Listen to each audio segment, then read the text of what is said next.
मनोरंजक पाठ। पाठ का शीर्षक है जैसा सवाल वैसा जवाब। बादशाह अकबर अपने मंत्री बीरबल को बहुत पसंद करता था। बीरबल की बुद्धि के आगे बड़े बड़ों की भी कुछ नहीं चल पाती थी। इसी कारण कुछ दरबारी बीरबल से जलते थे। वे बीरबल को मुसीबत में फंसाने के तरीके सोचते रहते थे।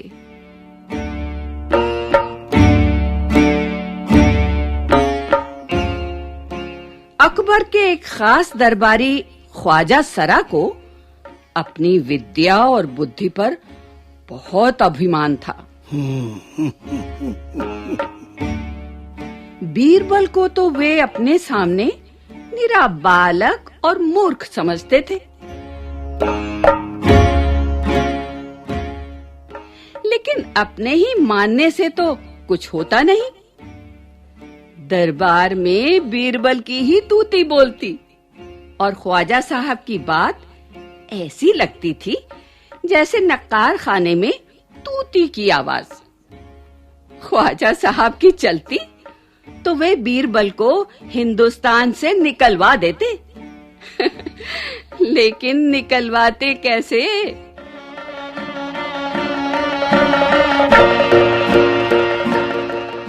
एक दिन ख्वाजा ने बीरबल को मूर्ख साबित करने के लिए बहुत सोच विचार कर कुछ मुश्किल प्रश्न सोच लिए।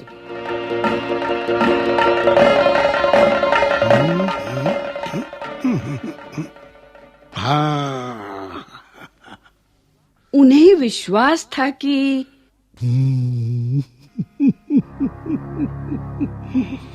बादशाह के उन प्रश्नों को सुनकर बीरबल के छक्के छूट जाएंगे और वो लाख कोशिश करके भी संतोषजनक उत्तर नहीं दे पाएगा। फिर बादशाह मान लेगा कि ख्वाजा सरा के आगे बीरबल कुछ नहीं है। ख्वाजा साहब अचकन पगड़ी पहनकर दाढ़ी सहलाते हुए अकबर के पास पहुंचे।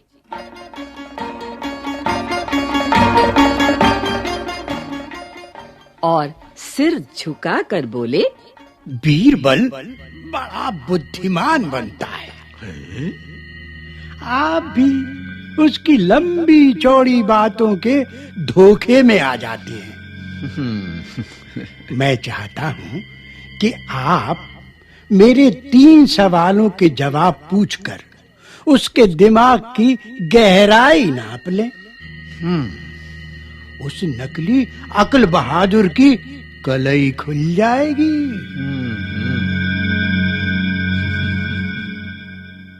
ख्वाजा के अनुरोध करने पर अकबर ने बीरबल को बुलाया।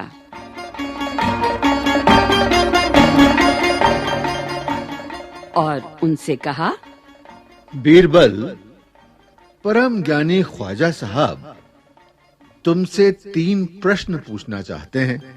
क्या तुम उनके उत्तर दे सकोगे? बीरबल बोले, जहां पना जरूर दूंगा, खुशी से पूछें। ख्वाजा साहब ने अपने तीनों सवाल लिखकर बादशाह को दे दिए। अकबर ने बीरबल से ख्वाजा का पहला प्रश्न पूछा, संसार का केंद्र कहाँ है? बीरबल ने तुरंत जमीन पर अपनी छड़ी गाड़कर उत्तर दिया, यही स्थान चारों ओर से दुनिया के बीचों बीच पड़ता है।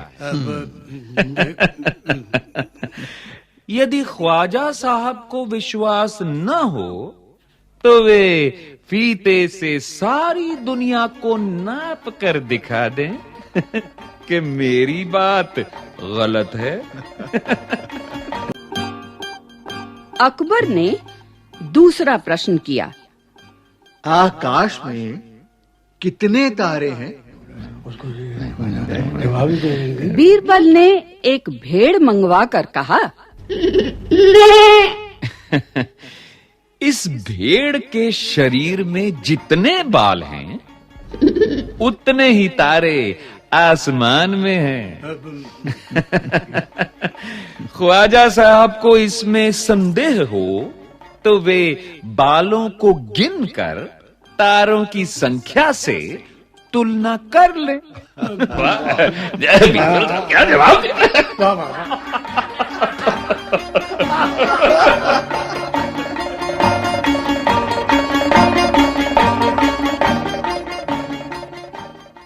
अब अकबर ने तीसरा सवाल किया। संसार की आबादी कितनी है?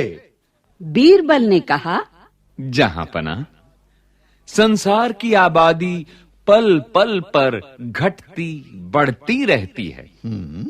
इसलिए यदि सभी लोगों को एक जगह इकट्ठा किया जाए, तभी उनको गिनकर ठीक ठीक संख्या बताई जा सकती है।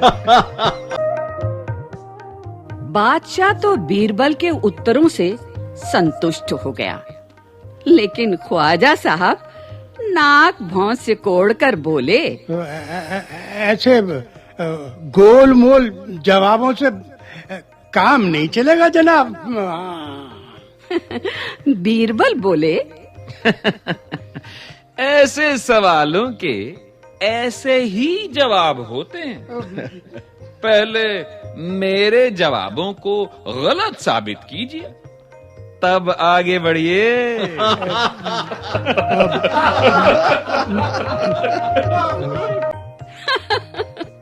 ख्वाजा साहब से फिर कुछ बोलते नहीं बना।